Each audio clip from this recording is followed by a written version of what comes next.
அனைத்து முதலியார் வேளாளர் சங்கங்களின் பேரவை சார்பில் மாபெரும் ஆர்ப்பாட்டம்.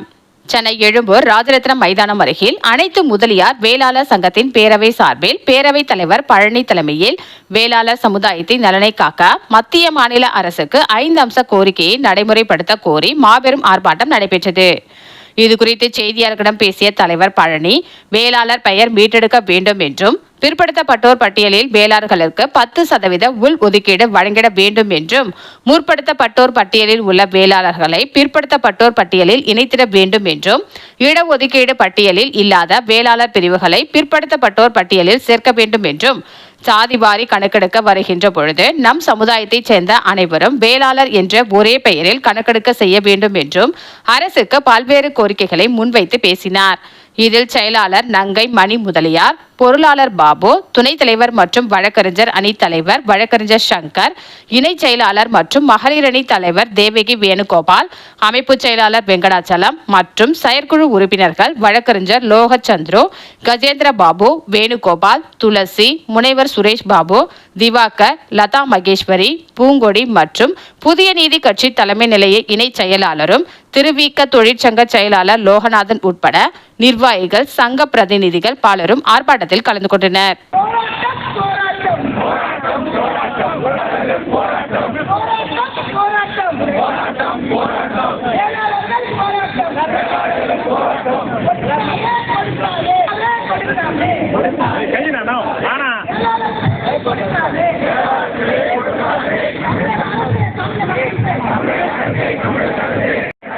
பிற்படுத்தப்பட்டோர் பட்டியலில் 10% உள் ஒதுக்கீடு வேளாளர் இல்லை, வேளாளர் இல்லை, குலத்தோர் அடம்புடையார் வேளாளர் இல்லை, வேளாளர் இல்லை, வேளாளர் இல்லை, குலத்தோர் வேளாளர் இல்லை, வேளாளர் இல்லை. அனைத்து முதலியார் வேளாளர் சங்கங்களின் பேரவை சார்பாக சென்னையில் உள்ள 27 சங்கங்களும் சேர்ந்து இணைந்து நடத்தி கொண்டிருக்கும் இந்த ஆர்ப்பாட்டத்திற்கு வருகை தந்திருக்கும் எங்கள் சொந்தங்கள் அனைவருக்கும் இந்த நேரத்தில் நன்றி தெரிவித்துக் கொண்டு, நாங்கள் ஒரு 5 அம்ச கோரிக்கையாக நம்முடைய பாரத பிரதமர் அவர்களுக்கும் தமிழக முதல்வர்களுக்கும் வேண்டுகோளாக வைக்கின்றோம்.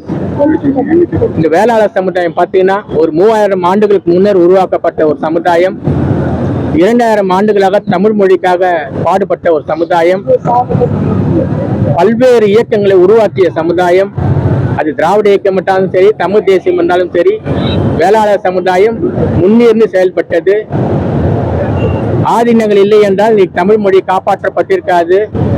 அதே போல் இன்றைக்கு திராவிட இயக்கமான நடேச முதலியார் 1912 உருவாக்கவில்லை என்றால் இந்த 110 ஆண்டு திராவிட இயக்கம் கிடையாது. அக்காலத்திலே இந்த சமுதாயம் அனைத்து மக்களுக்காக பாடுபட்ட சமுதாயம். நடேச முதலியார் உருவாக்கிய நீதி கட்சியின் மூலமாக பல்வேறு சாதனைகள், அது ஒடுக்கப்பட்டவராக இருந்தாலும் சரி, பல்வேறு சமுதாயத்தை சார்ந்தவர்களுக்கும் இந்த சமுதாயம் பாடுபட்டு இருக்கிறது. சில சமுதாயம் எல்லாம் பார்த்தீங்கன்னா அவங்களோட சமுதாயத்துக்கு மட்டும்தான் பாடுபடுவாங்க.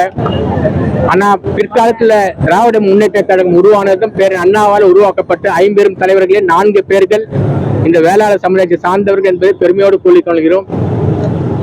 அப்பேற்பட்ட ஒரு பெருமை வாய்ந்த இந்த சமுதாயம் இன்றைக்கு எல்லா விஷயத்திலுமே தாழ்ந்து கொண்டிருக்கின்றது. அதிகாரங்களை இழந்து கொண்டிருக்கின்றது, உரிமைகளை இழந்து கொண்டிருக்கின்றது. அதனை மீண்டும் நாம் எடுக்க வேண்டும். சமுதாயம் ஒன்று சேர வேண்டும். ஏன்னா இன்னைக்கு பல்வேறு பட்டங்களால் பிரிக்கப்பட்டிருக்கிறது சமுதாயம். திருச்சியிலிருந்து சென்னை பார்த்தீங்கன்னா முதலியார், பிள்ளை, உடையார், நாயக்கர், அகமுடியார் போன்ற பட்டங்களால் பிரிந்திருக்கின்றன. அதே திருச்சியிலிருந்து கன்னியாகுமரி பிள்ளைமார் என்ற பட்டங்களால் வாழ்ந்து கொண்டிருக்கின்றோம். திருச்சியிலிருந்து கோயம்புத்தூர் கவுண்டர், அதாவது கொங்கு வேளாளர் கவுண்டராக பிரிந்து வாழ்ந்து கொண்டிருக்கின்றோம். இந்த ஆர்ப்பாட்டத்தின் முதல் முயற்சியாக அனைத்து நம் சமுதாயத்தையும் ஒன்றிணைந்து செயல்படுத்த வேண்டும். இன்னைக்கு 8 கோடி மக்கள் கொண்ட தமிழக மக்கள் தொகையிலே 3 கோடிக்கு மேல் எங்கள் சமுதாயம் இருக்கின்றது. அதற்கு வேண்டிய உரிய சலுகைகள் இந்த தமிழக அரசு கொடுக்க வேண்டும், மத்திய அரசு கொடுக்க வேண்டும். அதை வேண்டிதான் இந்த 5 அம்ச கோரிக்கை. முதல் கோரிக்கை வந்து பாத்தீங்கன்னா, வேளாளர் சமுதாயம் வந்து பாரம்பரியமான ஒரு சமுதாயம். அந்த சமுதாயத்தோட பேரை மாற்று சமுதாயத்துக்கு கொடுக்கும் போது ஒண்ணு எங்களை வச்சு யாரும் பேசி கொடுத்துருக்கணும். இல்ல இப்ப பாத்தீங்கன்னா 7 பிரிவுகள் கொண்ட ஒரு சமுதாயமாக சொல்லியிருக்காங்க. அந்த சமுதாயத்துல இந்த 7ல வந்து 3 பேர் வந்து எங்களுக்கு அந்த பெயர் வேண்டாம் என்று அவங்களே சொல்லியிருக்காங்க. அப்படி இருக்கும்போது அந்த பெயரை எங்களுக்கு மீண்டும் தர வேண்டும் என்று பாரத பிரதமர் அவர்களை நான் கேட்டுக்கொள்கிறேன் இந்த நேரத்திலே. அதே மாதிரி பல்வேறு சங்கங்கள் வந்து பாத்தீங்கன்னா, சமுதாயங்கள் எங்களுக்கு உள்ஒதுக்கீடு வேண்டும் என்று போராடி கொண்டிருக்கிறார்கள். ஒரு சிறுபான்மை உள்ள மக்களே போராடும் போது பெரும்பான்மை உள்ள மக்கள் ஏன் கேட்கக்கூடாது என்பதற்காக தான் பிற்பட்டோர் பட்டியல வந்து நாங்களும் 10% உள்ஒதுக்கீடு வேண்டும் என்று இந்த கோரிக்கை 2வது கோரிக்கை வச்சிருக்கோம். 3வது கோரிக்கை பாத்தீங்கன்னா, வேளாளர் சமுதாயம் வந்து பல்வேறு இதுல இருக்காங்க, ஃபார்வர்ட்ல இருக்கிறாங்க, பேக்வர்ட்ல இருக்காங்க. இது எல்லாமே வந்து ஒன்னா பிற்பட்டோர் பட்டியல கொண்டு வரணும். குறிப்பாக கார்காட்டா சங்கம், சைவ வேளாளர் சங்கம், நாஞ்சில் நாட்டு சங்கம் போன்ற சங்கங்கள், சமுதாயங்கள் பிற்பட்டோர் பட்டியல இருக்கிறாங்க. அவங்க எல்லாருமே வந்து நீங்க பிற்பட்டோர் பட்டியல கொண்டு வரணும் அப்படின்னு நாங்க கேட்டிருக்கிறோம். 4வதாக சில வேளாளர் சமுதாயத்துக்கு வந்து 42 பிரிவுகள் உள்ளன. வேளாளர் சமுதாயம், அது சில சமுதாயத்துக்கு வந்து இடஒதுக்கீடே இல்லை. இப்ப எங்க திருச்சியில பாத்தீங்கன்னா 6 நட்டு வேளாளர் சொல்லுவாங்க. சாரதாஸ் போன்ற பெரிய பெரிய கம்பெனிகள்லாம் உள்ள ஒரு சமுதாயம். அவங்க வந்து இடஒதுக்கீடுல இல்லை, அவங்கள வந்து இடஒதுக்கீடு கொண்டு வரணும்னு கேட்டிருக்கிறோம். 5வதாக ஜாதி வாரி கணக்கெடுப்பு மத்திய அரசு அனௌன்ஸ் பண்ணியிருக்கு. இந்த நேரத்துல வந்து அனைவரும் எங்கள் சமுதாயம் 42 பிரிவுகள் ஒன்றா சேர்த்து வேளாளர் என்று எங்களை அறிவிக்க வேண்டும் அப்படின்னு 5வது கோரிக்கை வைத்திருக்கிறோம். இந்த 5 கோரிக்கையும் பாரத பிரதமர் அவர்களும் தமிழக முதல்வர்களுக்கும் நாங்கள் ஒரு வேண்டுகோளா வைத்திருக்கிறோம்.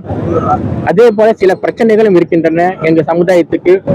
இன்றைக்கு இந்த நேரத்திலே வந்து தமிழக முதல்வர் அவர்களுக்கு நாங்கள் நன்றி தெரிவித்துக் கொள்கிறோம். அதாவது துளு வேளாளரை வந்து முக்குளத்தூர் அகமுடியாராக சேர்த்து பண்ணியிருந்தாங்க. அதுக்கு தனியா ஜியோ வந்து ஒரு 4 மாதத்துக்கு முன்னாடி போட்டிருந்தாரு. இந்த ஆர்ப்பாட்டத்தின் மூலமாக தமிழக முதல்வருக்கு எங்களுடைய மனமான நன்றியை தெரிவித்துக் கொள்கிறோம். ஏன்னா அதாவது ஒரு சமுதாயம் வந்து அந்த காலத்துல இடஒதுக்கீட்டுல 1A வந்து எப்படி இருக்கும்னா, அகமுடியார் பிலாங்ஸ் டு முக்குளத்தூர் பிராக்கெட்ல வந்து சதர்ன் ரீஜன் இருந்தது. 1B வந்து பாத்தீங்கன்னா Agamudaiyar belongs to northern zone இருந்தது. 1C வந்து துளுவ துளுவ, இதுதான் காலங்காலமா இருந்தது. ஆனா சில குறிப்பிட்ட சமுதாய மக்கள், அப்போ பிற்பட்ட ஒரு தலைவர் அவர் இருந்தாரு 1980ல. அவர் என்ன செஞ்சாரு, எங்க சமுதாயத்தை, இந்த வேளாளர் துளு வேளாளர் சமுதாயத்தை முற்பட்டோர் பட்டியலில் அனுப்பிச்சிட்டாரு. அப்போ இந்த துளு வேளாளர் சமுதாயத்தை அந்த தலைவர் அவர்கள் அன்றைய முதலமைச்சர் MG ராமச்சந்திரனை பார்க்கறதுக்கு போகும்போது இவர் வந்திருக்கிறான்னு கேள்விப்பட்டு செக்ரட்டேரியட்ல அவரே தன்னோட ரூம்ல இருந்து இறங்கி வந்து இவர் கூப்பிட்டு என்ன விஷயம் கேட்கும்போது இந்த மாதிரி நடந்திருக்குன்னு சொல்லும் போது உடனே எங்க துளு வேளாளர் சமுதாயத்தை அவர் பிற்பட்டோர் பட்டியலில் மீண்டும் அனுப்பிச்சிட்டாரு. ஆனா அந்த நலவாரிய தலைவர், அப்போது இருந்த நலவாரிய தலைவர் வேண்டுமென்றே என்று அகமுடியார் இன்ட்ரூ துளுவ அண்ட் துளுவன் போட்டார். அதை வந்து இன்றைய தலைமை மாண்புமிகு தமிழக முதலமைச்சர் ஸ்டாலின் ஐயா அவர்கள் பழையபடி எங்களை பிரிச்சு கொடுத்ததுக்கு எங்க சமுதாயத்தின் சார்பாகவும் 42 பிரிவுகள் சார்பாகவும் இதற்காக உழைத்த அனைத்து தலைவர்களுக்கும் இந்த நேரத்தில் நன்றி கொள்கிறேன். அதே மாதிரி முதல்வர்களும் நான் நன்றி தெரிவிச்சேன். WB பழனி, நான் அனைத்து முதலியார் வேளாளர் சங்க பேரவையோட தலைவராக இருக்கிறேன். நன்றி.